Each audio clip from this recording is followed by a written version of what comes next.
Well, hey, Gundam Maniacs, welcome to the Gundam Explained show. It is May 11th. Wow, this year's gone by pretty quick. I think I say that every time.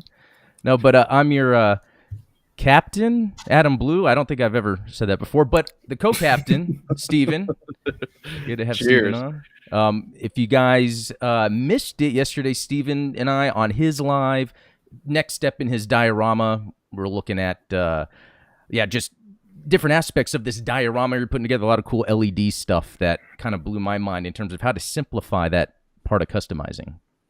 Yeah. I only electrocuted myself once. So it's no. I left a comment on that live stream yesterday because after I looked it up, I was doing things completely wrong. So if you watch that live stream, do not do what I do because it's wrong. Okay, I'm gonna have to read that later because I'm already planning on doing all of that. So right, it's like I went out and bought all of the things. No, I left a comment there that's like, don't do as I say, not as I did. Just disregard all of this. Well, speaking of doing things wrong, actually, that doesn't make any sense. I've got a guest here, which is awesome because if you guys remember, when we did that on Stevens, we had Goose as the third, and that was a lot of fun. Had to do that. So Seiji, you guys might know him, Gundam Universe on Instagram. It's me. You do a lot of Gundam gaming content on your YouTube. Yes. Yeah. Which YouTube, a lot of us Twitch. here are gamers. So yes. Aren't we all gamers? Let's be real. Yeah, it seems like it. It seems like it. Every time you meet someone in a hobby, there's some of that crossover. But yeah, if you guys don't know Seiji, links in the description, the link tree, so you can see everything, but also the YouTube as well, so you can go straight to that. But yeah, Seiji, so we know each other just from being one of the Bandai Namco champions, where we kind of help, promote the gaming stuff, which has been a lot of fun. And I guess from some of the latest things we've been doing for Bandai, what has been the most fun for you? I would definitely have to say the evolution stuff we've been doing, like being able to get that early footage, and even just like, granted, like with my school schedule, even though I'm done now, like I was super busy for the past, however many months, so I hadn't really gotten a chance to talk with everybody like in Discord and stuff like that. Like I've been like chatting, but I hadn't really had a chance to be in a call and talk to people like over a voice call. Even like you and I, like this is probably like the third time we've ever talked in like a voice call. But yeah, just getting in, playing those custom games and having the opportunity to get that early footage and share with the rest of the community has probably been like the most memorable part for me, like as of late. Yeah. I think that's pretty cool. It's but for me, it's been awesome because before I was doing Gundam stuff, I was doing video game stuff, and I was from the late 2000s to early 2010s. Like I was on all the press emails, so I'd get codes all the time. But because I really didn't know how to do YouTube correctly, also getting in front of myself from getting things done, like I kind of just dropped off, and Gundam kind of helped spark that creativity again. And then meeting you guys and even Steven, it's been pretty awesome. It definitely helps to find something that you're passionate about, I find. And a lot of the time, like figuring out YouTube is not like, don't make it seem like you just didn't know how to do this super easy thing. Like it's not easy at all. Everybody like has their own style. Like there's no formula. I actually did like a for one of my assignments. So for context, I was in a esports marketing management program at a college. So I had an entrepreneurship class, and one of my final assignments was to create like a gaming or esports related business. And the business that I came up with was like a creator agency for content creators, but like one that doesn't just represent them for like brand deals, one that can help them like figure out a content strategy, like review their content with them to figure out where they could do better, or come up with an entire like new piece of content, like stuff like that. Because my whole idea was like, it came from my own experience as a creator. And I'm like, there's no like, you can't go to school to be a content creator. Nobody teaches you how to do it. You have to just kind of go online and see what you can find, or talk to other creator friends you might have and get advice from them. So there really is no like formal or structured path when it comes to this kind of stuff. You just kind of have to figure it out. And every creator is different. Like everyone has their own rhythms and stuff like that. I think like really the only key to success is to truly be passionate about what you're talking about, what you're creating content around, is like you really can't fake the authentic part of the Yeah. So it's like, Sure. your passion for Gundam and gaming is what makes you a good content creator. Thank you. Yeah, it's there's a lot of emphasis I find when people talk about, especially with like apps like TikTok and stuff now. Everyone's like, okay, what's the latest trend? What's the trend that I can do that will help me pop up? And like, yeah, like you might have one video go viral, and then it's like, okay, but are people going to stick around if you're just hopping from trend to trend and not actually talking about stuff that you care about, right? So. Yeah, no, you're spot on, and that's funny because I have a background in marketing. So does Steven. It looks like you do too. That's kind of funny how that works, and I think part of it is with marketing there is that where you're kind of front facing to whatever the audience is, and I think that's something that's hard for people to get over. I know I had always been that way where I liked being in front, but then I kind of isolated myself for a little bit and then came back out. Gundam kind of helped spark that creativity in me. And you're right, a lot of it has been where, especially for this Gundam channel I started, it was more of I'm just going to post the videos. Like, again, there's no formula really. Yeah. I'm just going to post and then same with TikTok, what you brought up. Like, I didn't really start posting on TikTok until early this year. But I've noticed if I'm posting something that's more like I want to show off something I'm excited about, that has more traction than me trying to be like, hey, come to this link over here to look at this. So yeah, I definitely that positive energy is contagious for sure. Like people want, if they see that you're excited to talk about something, like they want to, it's more likely to get them to listen, I find. Yeah, in fact, so not that I'm announcing this as a big deal, but on TikTok I got 1,000 followers just, congratulations, I think the past weekend. But the point was to do a live and see what that was all about. And that was actually fun. I was surprised. And I think it's because of the nature of TikTok, nothing to do with me, but I had over 200 people join that live. And that made me think, it's I always bring this up with Fortnite, how it's easy to get a victory royale, but that's just because there's so many people that if you are a decent gamer, you're going to win. I think it's like that with TikTok. Like if you're just a decent content creator, you can quickly establish an audience as long as, you're genuine, authentic. But speaking of that, speaking of the authentic content, you had something really cool on your channel recently because I think a lot of gamers are into this. And I learned so much from that video. And it's basically in Japan, they have the arcade versus games and they have like they're modeled where they have a version that comes out. And then can you give a sneak peek, but I'm really encouraging people to go to the video. A little condensed. Yeah. So what Adam's referring to is I did a video explaining the Gundam Extreme Versus model. And for anyone watching who's not familiar with those series of games, the Gundam Extreme Versus games is a series of 2 versus 2 arena fighters. So the way that it works is you pick a unit from whatever, I think now in the current version, there's over 230. In the current Maxi Boost version on console, there's like 185. So it's still a lot either way. You pick a unit, your partner picks a unit, and you go up against another team, and you have like a team health pool. And each unit is assigned a certain like cost, essentially. So your total health pool is like 6,000. And like really strong suits like the 00 Riser or the Strike Freedom will be like 3,000. Whereas something like the Camphor is only like 1,500. So the cost is relative to basically the power of your suit. And if you die, you take away from that cost from the team's health pool. And then, obviously whichever team to run out of health first loses. And it's really cool because with other fighting games, you often have like side scrollers like Tekken or Street Fighter, and it's just you. And it's very complex. Like I'm not trying to downplay traditional fighting games at all, but the gameplay is very similar. Whether you play Tekken, whether you play Mortal Kombat, whether you play Street Fighter, like you can kind of take those skills and move them into any of those other games and do fairly well. I'm pretty sure down forward punch is the same in like every game. Like I'm going to do like a quarter circle or whatever it might be, or whatever button you hold to block.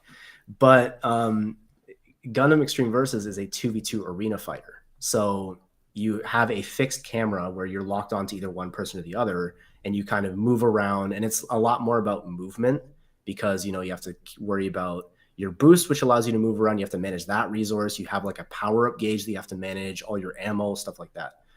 And the reason why I made this video is because the way that the model works is Japan obviously is still very arcade focused. Like they have a lot of arcades everywhere. It's still a very popular thing there.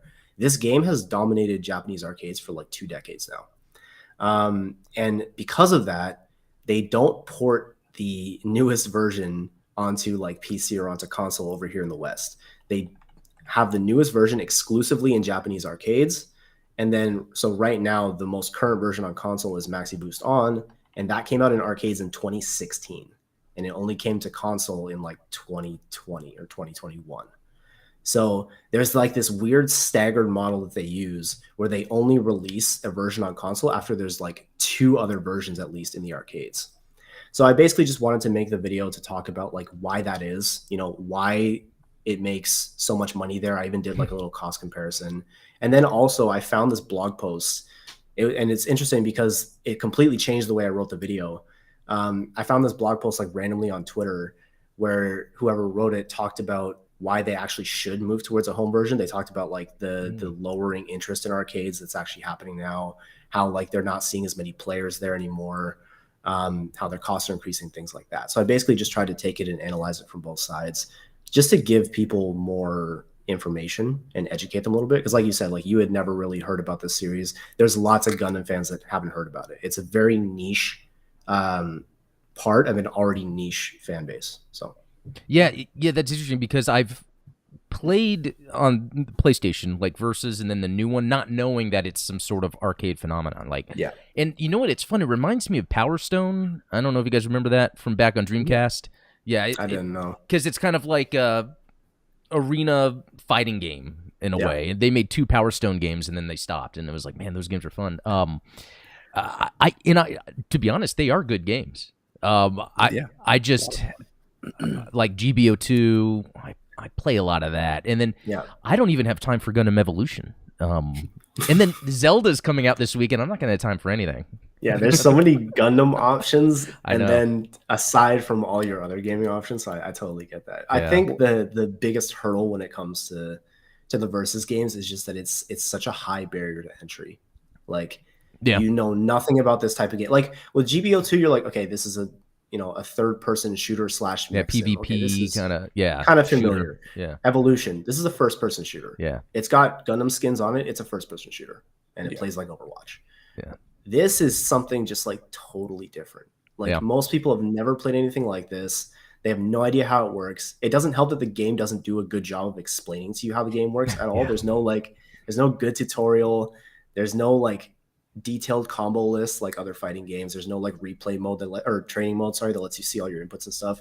So you have to go like out of your way to join these discords and find these community made resources, which is great. Like it's great that the community has like made all these resources for, English players and develop these communities, but that shouldn't be the default when you're learning a new game. Like the game should be able to teach you. So that kind of makes it difficult for people to get into because they just find it so intimidating that they're like, oh, I don't want to touch it.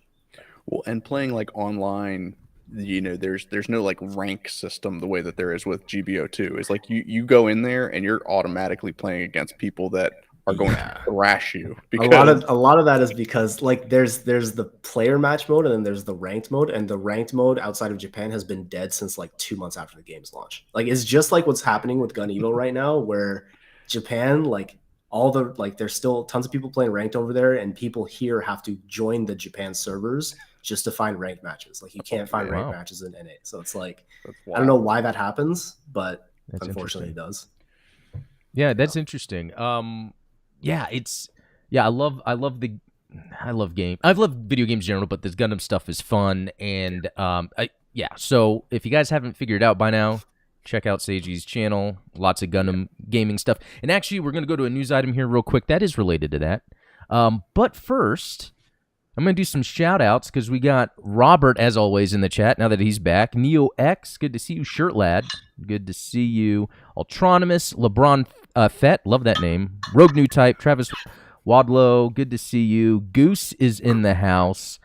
Classic Quarter Gameplays, Brian Zanichelli, Gundam Wing, Dan Vince, Talos, good to see you. Shy Guy OC, awesome. Got a good So group yeah, in the before chat. you hop into that, I just want to say definitely, Seiji, thank you for doing that, because I think that, Adam and I have talked about this with regards to like GBO2, is that a lot of the Gundam fan base is sort of uneducated to the gaming model.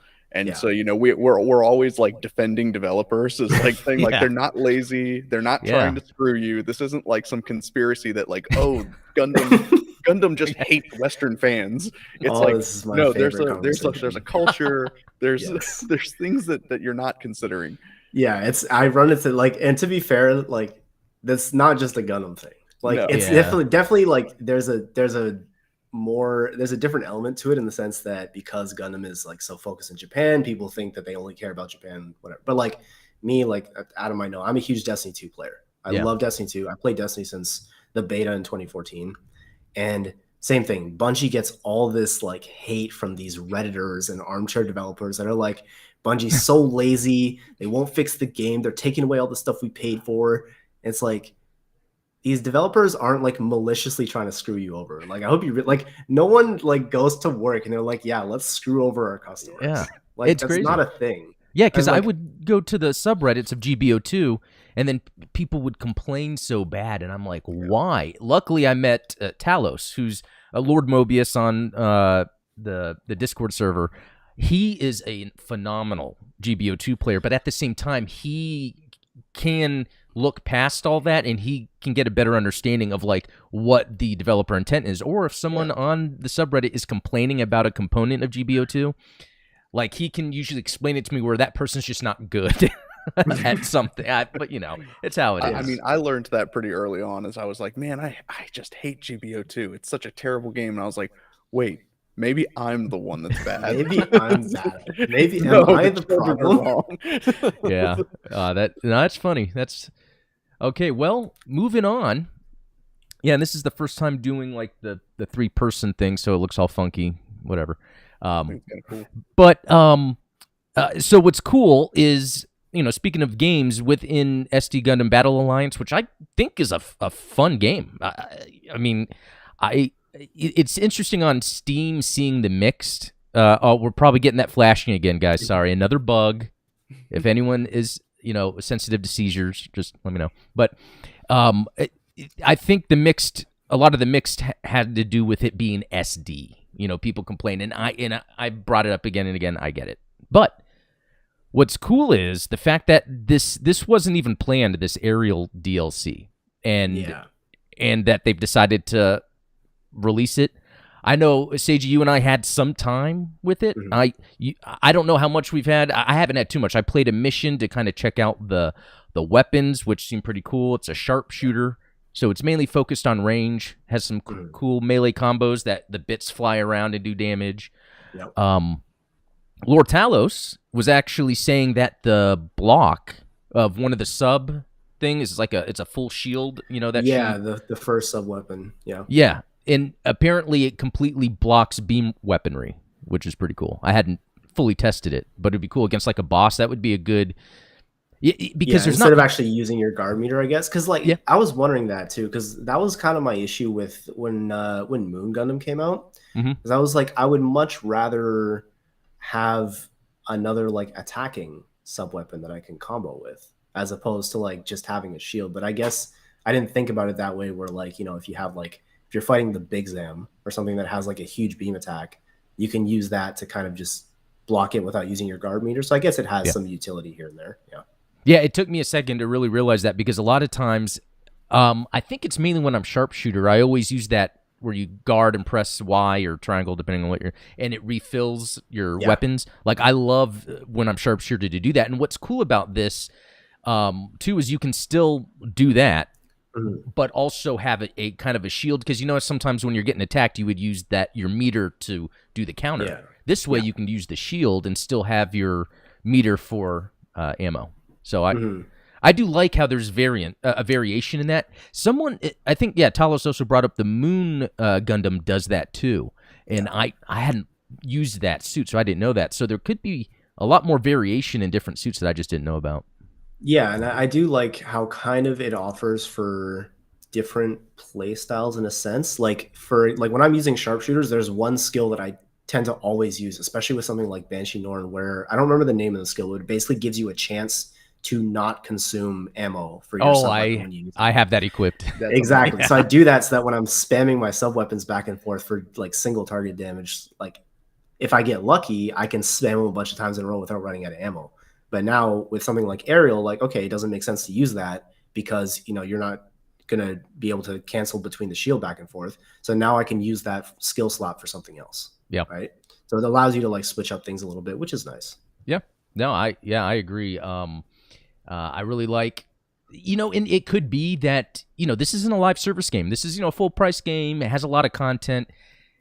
This is probably the last of the content. And I actually, from what it sounds like, the game didn't like do super well or anything. I mean, I don't know, but you don't hear about it. And which is weird because as someone that I'm into gaming as much as I am, I follow a lot of gaming stuff.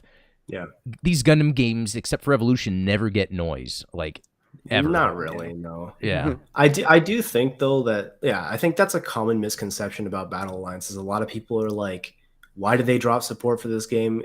And I don't think that's the case. Like, it was never really designed to be a live service game. Like, they were just putting out this DLC. It's kind of like what they used to do with the old Dynasty Warriors games. Like, they would put out a bunch of DLC and then that's it. Like, and even though yes, it didn't really get a lot of buzz from like mainstream media sources, you know, not as much as other games, the game itself on YouTube at least, still, like, whoever made content on this game, like, it still did very well. Like, there's the few breakdowns that I made, and I'm kicking myself for not doing more of them because, again, I got busy when my first semester started last September and I just didn't make as many as I wanted to. I think I only made like 4 videos or something like that.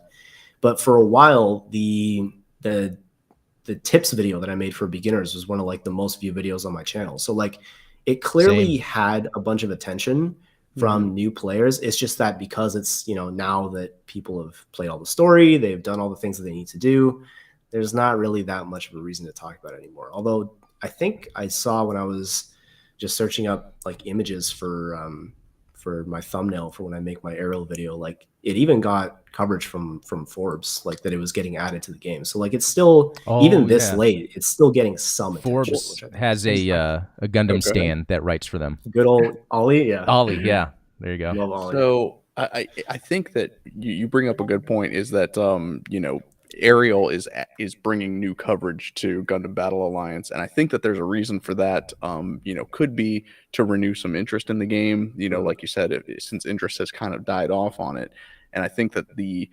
decision to add the Ariel, like you said, was an unplanned one, but I think it's tied into one of the other news items that I think Adam's going to bring up. Dude, you are so good at this because that's literally what I was doing, and I tried to fix the screen so it's not flickering, but Nice. Yeah, so yeah, Gundam franchise earns record sales topping 131 billion yen, which is crazy to think, and they even break it down. No, it's not here. You know what? Someone must have posted it somewhere else. I remember seeing it on Twitter, yeah. Yeah, there was like the numbers where the 131, and I think the year before was like 98. Yeah. And even that was higher than before. And something else I want to bring up. I know a lot of people bring up Witch for Mercury, and I get it. That's cool. But we also had Cuckoo's Doan's Island and Hathaway also be released, and I'm sure that contributes. Absolutely. It's just I don't like to be that guy that's like, I prefer UC stuff, you know. But I mean, we were spoiled for content as far as Gundam goes. I mean, we had obviously Gundam Battle Operation is an ongoing thing. Gundam Battle Alliance, Gundam Evolution. Then you had, you know, several different anime projects that came out, and I mean, there was definitely something for everybody. Yeah, that's what I think has been cool about it. Like, because again, you know, I'm newer to Gundam, so it's neat how in the past couple years, as I'm getting into it, that it's kind of been exploding. I want to say that was because of me now, but it's good timing, I guess. But definitely a contributor. Yeah.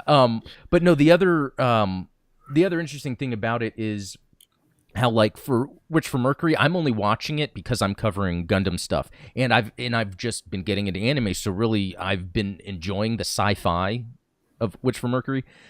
So I had my video this past Monday where I kind of did a reaction, and my reaction I don't think a lot of people liked was I was like, this seems like a filler episode, because I just thought it was funny how they went so far into, you know, the school, they were doing their duels, and then it moves to where there's like real like shit happening, like people are dying, terrorist attack.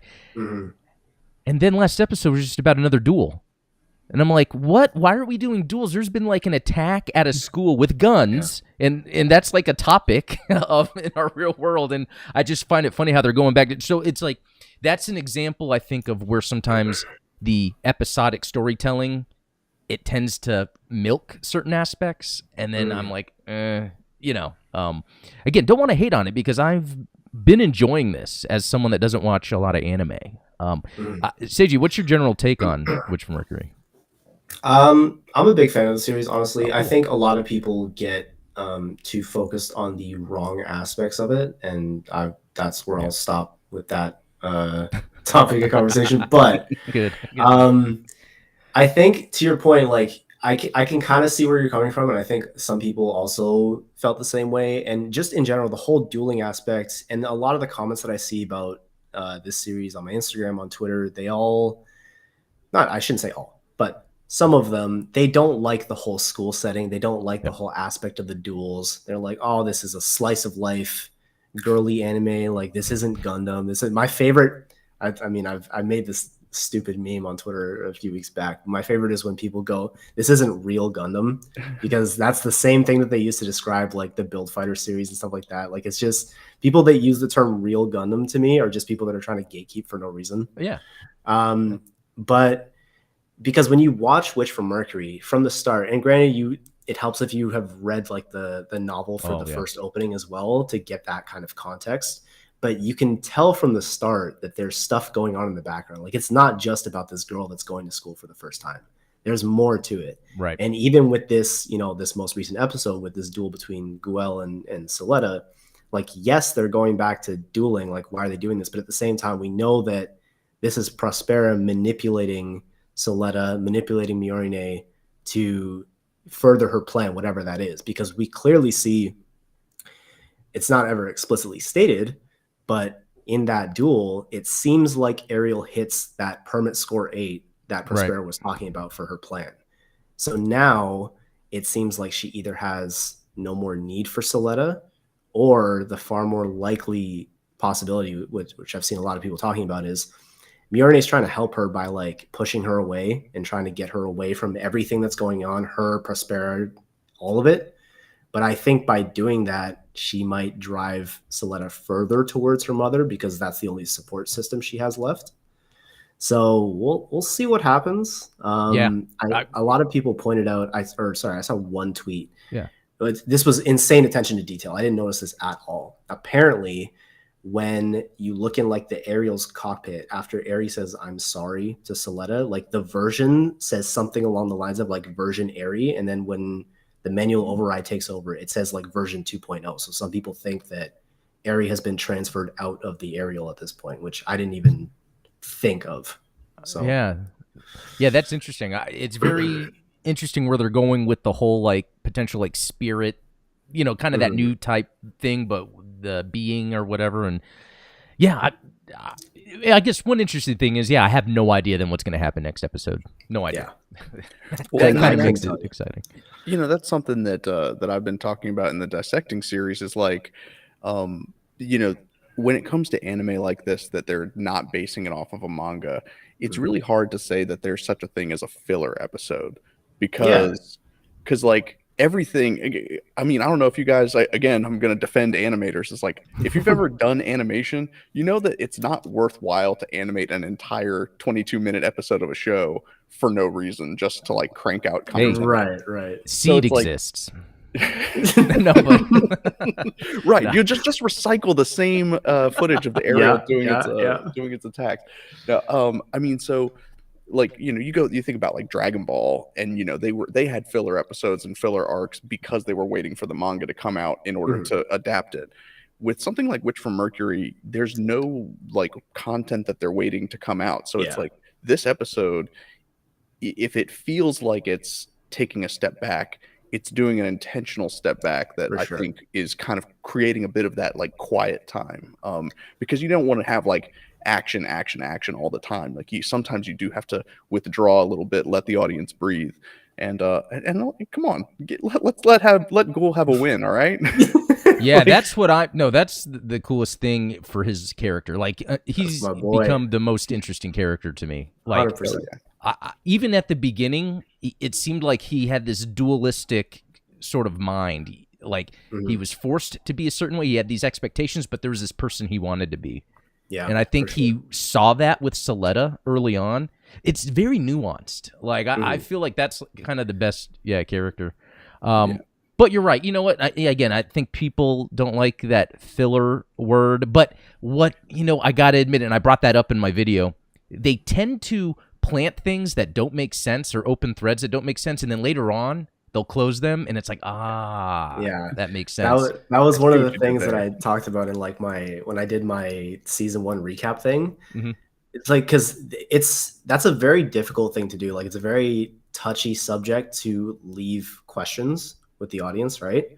You have to do it in a very specific way. Like if you're too vague and they don't get the answers that they want, then people are just going to have a bad impression of your show. But if you do it, if you set up these threads and then you pay them off later in a big way, it's like, oh, like I never even expected that, or like, oh, this is exactly what I was expecting.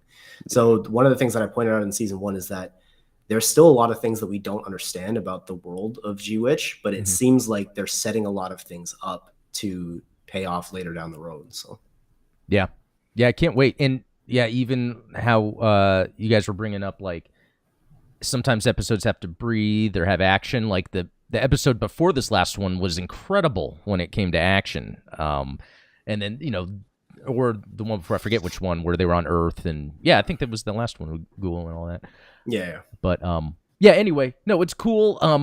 And we're seeing some more new mobile suits, which some look cool, so can't wait for the Gunpla. And I wonder if this means that there's going to be a new Ariel mobile suit because of what happened to the last one. I don't know. Yeah, maybe that or another Elfrith. Like I'm still wondering why those two Gundams are both named Elfrith, right? Like it makes you think maybe Prospera has something to do with it. Yeah. You never know. Yeah. Well, cool. Yeah, that's some good stuff. All right. We're going to move on to another topic. So this has to do with build fighters, that whole build thing, which, to be honest, I haven't watched any of the shows except for, I think it was last year before, where they came out with those the battle log. Yeah, which I enjoyed. And then I started I think I started the first episode or two of the first build fighters. And so far, I like it. When originally I was like, no, but it's like I think once I'm more embedded in the culture and can recognize things, I was like, because I think that first episode was this boy who had a dad that was in the Gundam or Gunpla tournaments or whatever, and then a Rumble Raw looking guy shows up, and and actually a character with your name, with your which I don't know if that's just your online name. So because I liked Build Fighters so much, I combined the two main characters' names, and that's where because one is Sei and one is Reiji. So I combined the two to make my name, my content creator name. Okay, and that's how much I like Build Fighters. Like I stand by it. Like it is one of the best pieces of Gundam media out there. At least the original series. I know some people have problems with some of the other ones, but there's a few things that Build Fighters does really well. Like the main thing is that it's literally a love letter to the entire franchise and to the entire fan base. There's if you continue to watch, if you choose to keep watching, there's so many little like Easter eggs. Like you were talking about, like that guy who looks like Remoral. Like that's not the only one. Like there's so many little cameos here and there. Yeah. There's all these references. There's a bunch of because it's based on fighting with Gunpla. There's a lot of like custom Gunpla that you normally wouldn't see in an animation format. I think it's either in this one or in Try, there's an animated version of the G Savior, like stuff like that you would never normally see. Yeah. And the other thing that I like about it is I like sports anime. Like one of my favorite series of all time is Haikyuu. Like I watch Ace of Diamond, like Blue Lock, that kind of stuff. And Build Fighters, to me, at least the original, is essentially the Gundam version of a sports anime. It has all those like tropes of like we're gonna go to the world tournament in this case, but in the sequel it's like we're gonna go to nationals, which is like the trope of every, you know, like sports anime ever made. So I really like that aspect of it, and it's just a really fun feel good series. So that's cool. Yeah, feel good is a good palate cleanser, I think, from other Gundam where everyone dies tragically. Yeah, so I actually can't wait to further jump into it. I'm slowly getting through everything else, but so curious. I think that you've gotten far enough into like because you've hit all the main ones series. I think that you've gotten far enough into it that you're gonna pick up on all of the references and the sort of cool, callbacks that Build is gonna throw at you. Yeah, I think so. Just from that first episode, it was pretty cool. But then I was like, I'm finishing Seed, so let me just finish that. But so, Seiji, I don't know if you've already kind of read through all this announcement stuff. Did anything stand out to you?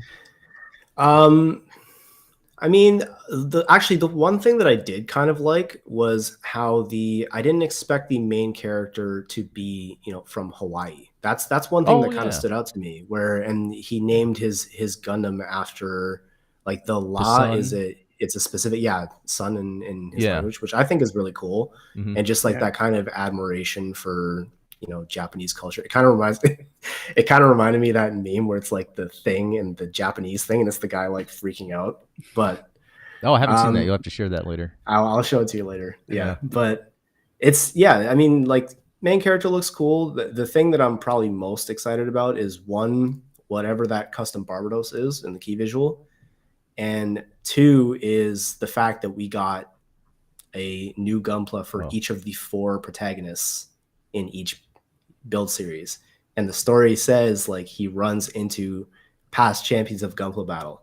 So it seems like we're going to see them for like, granted, some of them were pretty recent, like Re-Rise, Build Divers Re-Rise finished in like 2020 or something like that, maybe 2019. So that one's pretty recent, but we haven't seen, say, the main character from Build Fighters, or at least we haven't seen him talk in like a full-on scene since whenever Build Fighters ended, which was like 2014, maybe earlier than that. He made like a very brief cameo appearance in the sequel in Tribe, but like I'm not going to spoil for you because obviously you're still watching, but basically there's been a big payoff that everyone's been waiting for that would only happen if we were to get another series. We might get it here. I don't know, but I think a lot of Build fans are looking forward to just seeing these characters again because they're just so loved. I think I'm going to have to do a speed run by like October. No, I think I can get through most of it. Just watch it at 1.5 speed. No, it's cool. And so obviously, actually, you know what? Again, I don't know that world that well, so nothing really sticks out. But this character, Masked Lady, like I love that idea. The bad guy, the mask, who knows what's going on? Love that stuff. But then they have the mecha here, which this looks pretty neat. It reminds me of kind of like the old school, way a Gundam would look, but also some Seed stuff thrown in there. I will say I think the line art looks better than the actual model. Maybe it's just me. No, I know what you mean. Yeah, the model looks cool. There's something about the line art, the proportions. It might be because the model is an entry grade, so there's probably just like a little bit less detail to it. Good call. That might be why. And I'm not gonna lie, I'm kind of upset that the Build Strike version is also an entry grade and not a high grade, but it still looks good. So yeah, that's true. Interesting that they're going with entry. There's definitely a marketing strategy associated with this series. I think they even tied that into the story. Like they said that the main character based his Gunpla off the entry grade because I guess maybe he's not as experienced with building. So I mean that's kind of a cool like story reason to have it like that, Yeah, and then the Shin Burning Gundam looks pretty neat. Yeah. Is this also an SD one that's part of it? So this is a brand new design. Yeah, it's an SD, but that one's on the key visual as well. So that's brand new for this series. But the first two you just looked at, the Build Strike and the Shin Burning, and then the two at the bottom, the Double O Diver Arc and the Plutine Gundam. Each of those 4 corresponds to one of the 4 protagonists from the Build series. Okay. pretty neat. Actually, that looks pretty sick right there. Yeah, this is an awesome design. I'm all about the grounded UC stuff, but sometimes something can stick out. Like I just built that Live Lance. I think it's called Live Lance from Battlelog. Yeah, and then I have the Barbatorus, and I haven't finished it yet because my son's been working on it. But I was thinking of taking the top of the Live Lance and putting it on the Barbatorus because of the. I think they might even have that on the box art or something because they haven't combined them. That's the cool thing about these. The really cool thing that I like about this design in particular. So, because you haven't seen Re-Rise, the way that this works, like the way that this design works, the main character has created this. It's not an SD. I think it's based off the RX-78. It's called the Core Gundam. And it just has like very small limbs, right? You've probably seen the Gunpla. Yep. And then it has different like armor sets that are based off of each of the planets in the solar system, and then they attach like this to make like a full-size Gundam. And like, I just think that's one of the coolest concepts that's ever been done. Like, it's so unique. Each of the armor sets has like its own specific role. Like, it's such a cool concept, and it's so cool like to see how he uses it like in the show. Like, it's amazing. Okay, well that's cool. So then you have high hopes for this? Yeah, I mean, I hope that, again, like I'm just hoping that we get to see all these characters again and see how they interact, because like that's whenever you get those kind of like crossovers, I find that to just be like really special. Like that's one of the things that I liked about. I'm not sure. Did you ever play any of the G Generation games? Like Genesis. So in a lot. So in Overworld and World, which was on PSP, they had these crossover events where like if you fulfilled specific conditions, kind of like Genesis, but instead of getting more suits like from the same series as like secret units, you would get units from different series. So like you could be playing like the first stage of like Turn A, and then you satisfy the conditions, and it would spawn in like the 3 Throne Gundams from Gundam 00 on your side, and then a bunch of Jinxes on the other side. So now you have 2 completely different series in the same stage. So mid-mission. Yeah. And you cool. have the characters from the different universes talking to each other. That's the same kind of thing that I liked about the Dynasty Warriors Gundam games, is when you have these different characters interacting with each other, even though they're from, different series, different universes, because you don't get to see that anywhere else. It's like very unique. It's cool to see.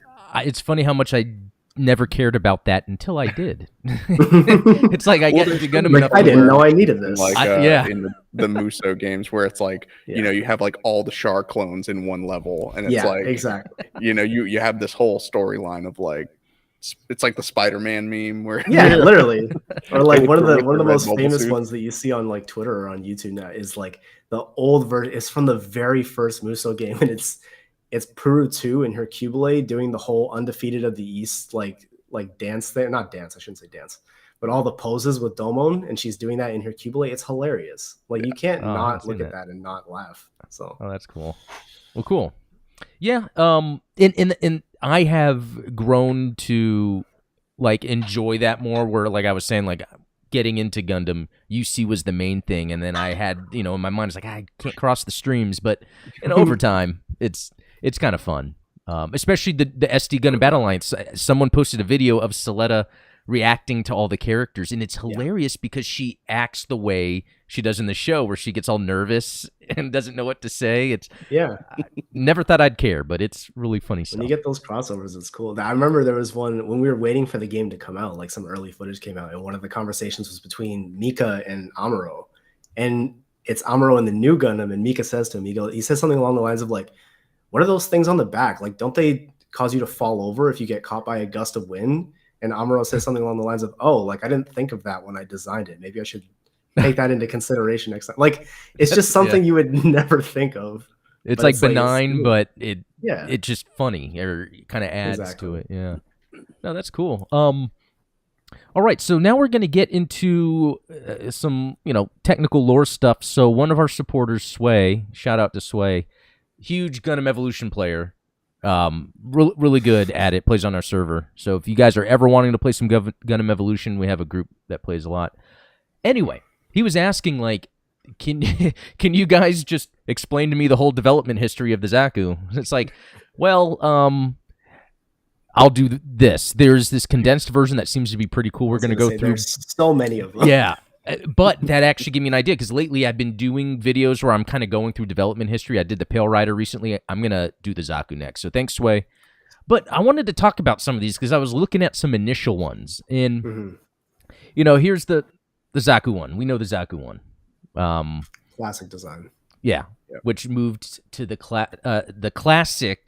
The iconic. Yeah, potentially. this is even more iconic. This is still like one of my favorite designs of all time. Like it's so good. Anytime I see a new version of it, like I was so happy when I saw like Char's obviously too, but this one specifically in Origin when it got reanimated and got that kind of like CG look. It looks so good. It does. It's just such a timeless design. I'm sad that we don't get more build versions of Zaku's. We get a lot of build Gundams, but like we don't get enough build grunt suits. And that's my only gripe with build series. People like to be too fancy. Yeah. But it's cool because the Zaku design, initially it's supposed to be kind of a crazy concept for a bad guy mobile suit. And even for me, I thought it was a weird design at first, but it kind of grows on you. And especially like you're saying, how they modernize it just to make it seem up to date. It's like it still works. They can make it grounded looking in certain parts and it still works. And I think it just lends itself to always looking like a badass bad guy suit. You know? A lot of it for me too is I think like my first Gundam game ever and my introduction to Gundam was Lost War Chronicles on the PS2. And that game was like you were basically always playing in grunt suits. So like the amount of times that I would see this thing and see the Zaku one, like it just became so like ingrained in my memory. Cool. And like the aspect of like just the everyday soldiers in Gundam has always been super interesting to me. So I love, and anytime I discover like a new variant of this thing, like even in GBO2, when you see like a new like slightly different like custom version, it's awesome. There's so many different versions of this thing. And even with Doan's Island introducing that new land type high mobility. Exactly. It looks great. I know. Okay, and then there's the Act Zaku, which from what it sounded like, this was supposed to be a successor to the 2, I guess before 3. I don't know why they'd go to Act instead of 3, or unless this is just them making an additional one. Yeah, I believe this was more like just kind of like a high performance version / like commander unit. I know here, like they said here in the space to the end of a Flash manga, there's an ace pilot that uses one of these. Mallet. Mallet, and he's a psychopath. Oh. And he basically tries to stop the protagonist Ford from escorting a Xeon ship to, I think it's Granada, Steven? On the moon so that they can sign the armistice. So he's like, this guy is basically in denial that the war is over, and he uses this thing to try and basically shoot down his allies. Wow. Okay. Pretty crazy. Well, here's another crazy one, the Perfect Zaku. This I have not seen. Yeah, Well, I mean, we have a perfect Gundam, so we need to have a perfect Zaku. Yeah, I hadn't seen this, and it's like sometimes I don't know how serious to take it. Like when I look at if it comes from a manga that's just supposed to take place, within, whether it's super canon or not, I don't care. It's like, oh, okay, that's neat. But sometimes, where it comes from might be like an out of universe story. But I think this is an in universe story. Well, it looks like if Providence was a Zaku. It kind of has the Xeon crest on its back. Oh. Sure. And it's so hard to tell. Like sometimes when you're looking at the Gundam wiki, which we've already established can be kind of messy anyway, is like you look at some of these development trees and it's like, okay, well this mobile suit is developed into this, and it's like, wait, that's a build mobile suit. Like you can't say that the Zaku F2 was developed into the F2000 because it's like that's not a it's not a real thing. I wish they would at least make it where it's still on here, but maybe a separate section that says build series or out of universe or something, to differentiate it. All right, and then this other one, the Zaku 3, which I think looks pretty sick. It's like a Zaku on steroids. I mean, it has everything. Like, you remember the second Ninja Turtles movie where he had the Super Shredder? Oh, yeah. That's what the Zaku 3 is. It's like good call. He took the ooze and. Okay, you know what? This is completely off topic, but I have to say it. I watched Guardians of the Galaxy 3 yesterday. And awesome! I was actually surprised. For a Marvel movie lately, I have not cared about them, but this was actually well done. Even if it was a little too long, they could have shortened it. But seeing some of the stuff in there, James Gunn needs to make a live-action Ninja Turtles movie. Like he would kill a live-action Ninja Turtles movie. They had enemies in Guardians of the Galaxy who looked like Bebop and Rocksteady and all those types, And the That's CG awesome. was so good. And think about it. He has the Guardians together. He knows how to do the team dynamic and the jokes. Right. He would be perfect for Ninja Turtles. I mean, come on. Anyway. And I mean, all of the characters, like, are practical effects, right? Like, he's not going to do CGI turtles. Right. He'll put somebody in a suit and paint their face. Exactly. And they had a lot of that too, where there were people in giant suits that looked like suits, but it was still fun. Yeah. Anyway, that's how we get from Gundam to Ninja Turtles. And then the Zaku 4. I guess this is something from Moon. So you can kind of see those little Moon aesthetics there. Yeah.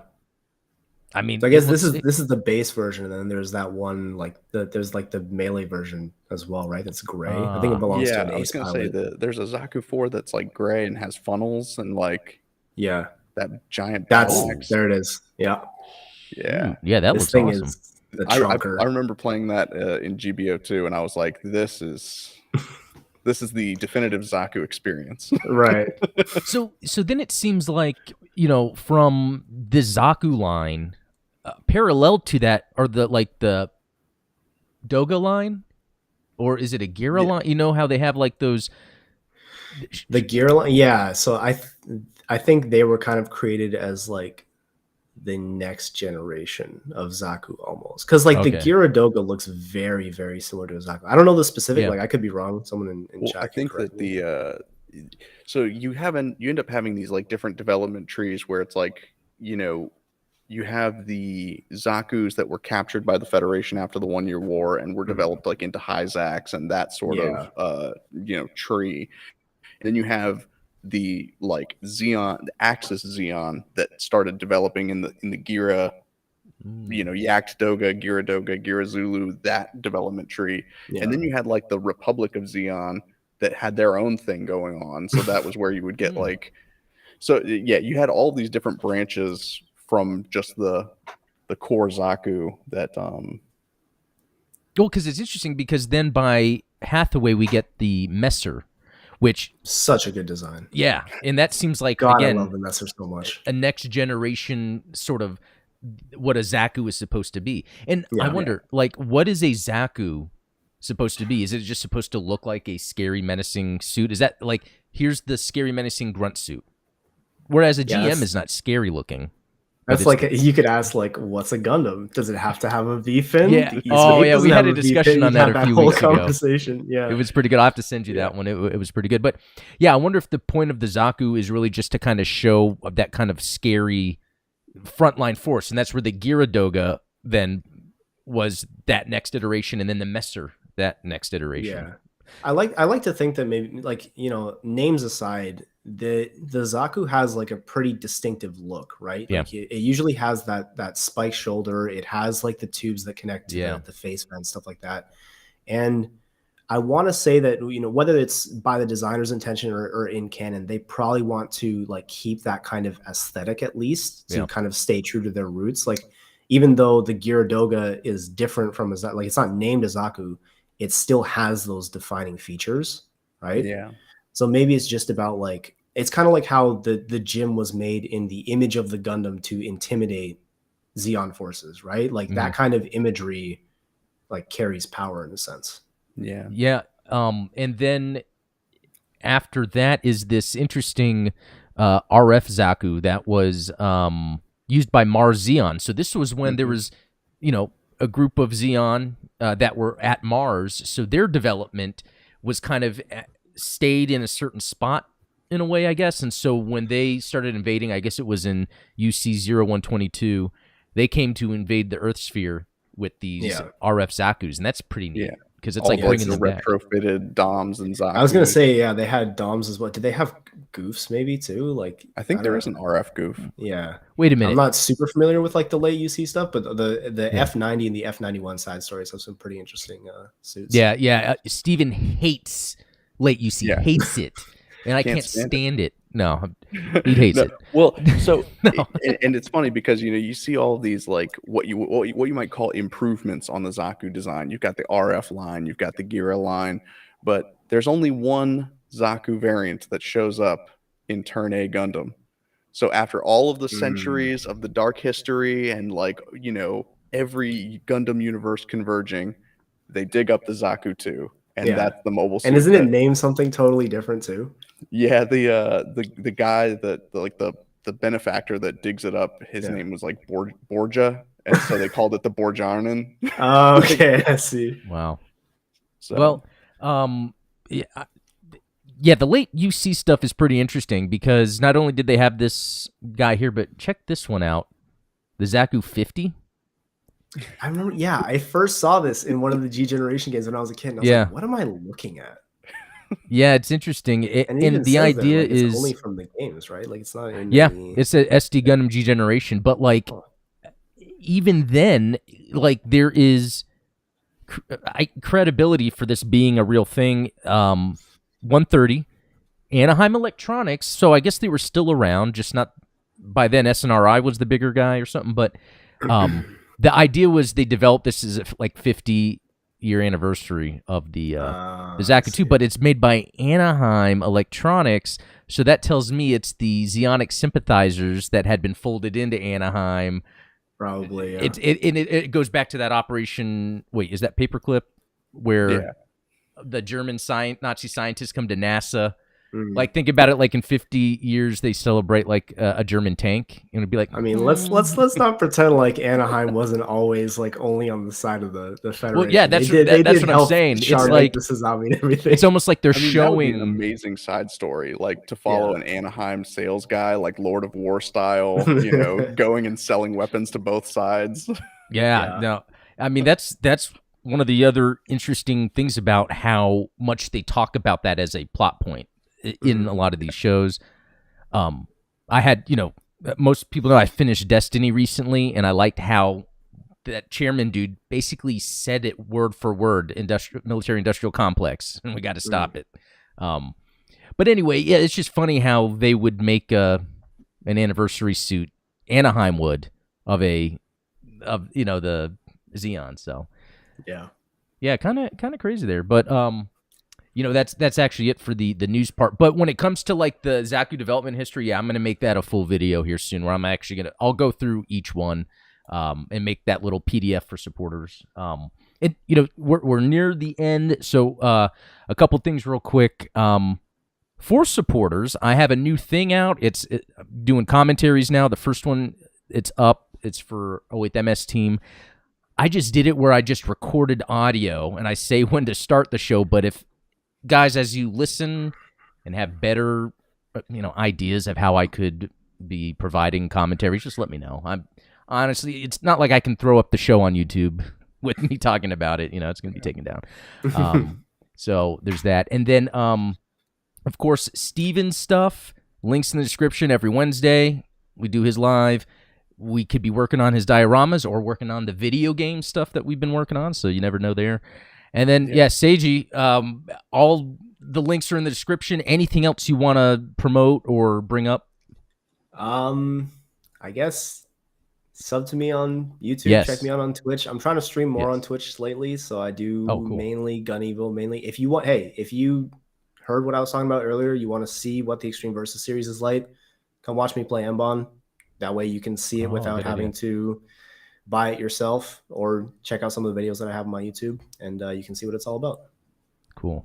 Well, thank you very much.